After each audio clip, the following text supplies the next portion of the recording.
ایک سوال بہت ہی اہم سوال ہے، آپ نے اس کو نوٹ کرنا ہے اور یاد رکھنا ہے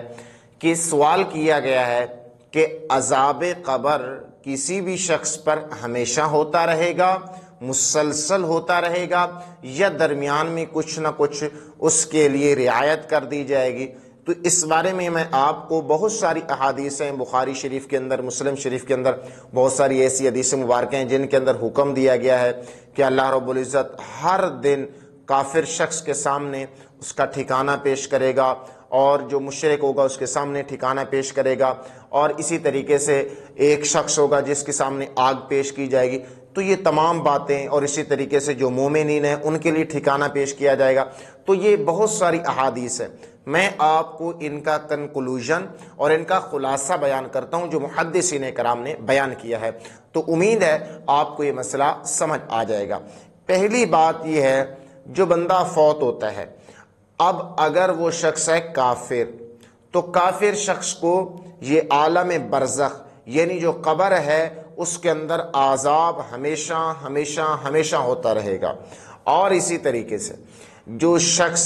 مسلمان ہے اور گناہ گار ہے، تو اس کے لیے اس کے گناہوں کی مقدار اس کو عذاب ہوتا رہے گا۔ ہو سکتا ہے اس کو یہیں پر عذاب دے دیا جائے، یعنی عالم برزخ کے اندر، اور میدان حشر کے اندر اس کو پاک صاف اٹھایا جائے، تو یہ بھی ممکن ہے۔ اور اسی طریقے سے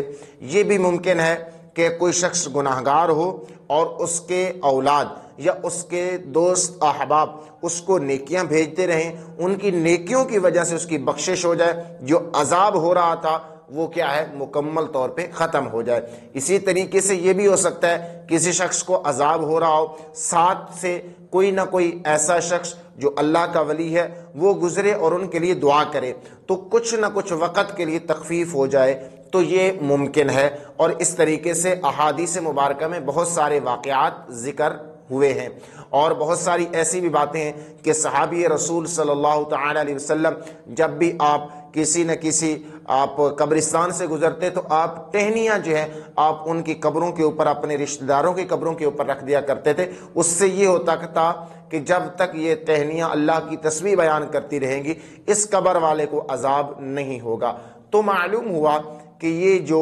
سبز پتے ہیں یہ بھی اللہ کی تسبیح بیان کرتے ہیں۔ اگر کوئی شخص اس طریقے سے کرتا ہے تو اللہ تعالیٰ کی امید کی جاتی ہے کہ اللہ تبارک و تعالیٰ ان سے عذاب کے اندر تخفیف فرما لے گا، اور اسی طریقے سے جو کافر ہے اس کے لیے لازم ہے اس کو عذاب ہوگا، اور وہ حشر تک ہوتا رہے گا، اور حشر کے اندر وہ منہ کے بل اٹھائے جائیں گے۔ تو یہ تمام چیزیں مکمل طور پہ احادیث مبارکہ کے اندر بیان کی گئی ہیں۔ مسلسل عذاب صرف کافروں کو ہوگا، مومنین کے لیے، مسلمانوں کے لیے مسلسل عذاب نہیں ہوگا۔ اللہ رب العزت ہم سب کو عمل کی توفیق عطا فرمائے۔ السلام علیکم ورحمۃ اللہ وبرکاتہ۔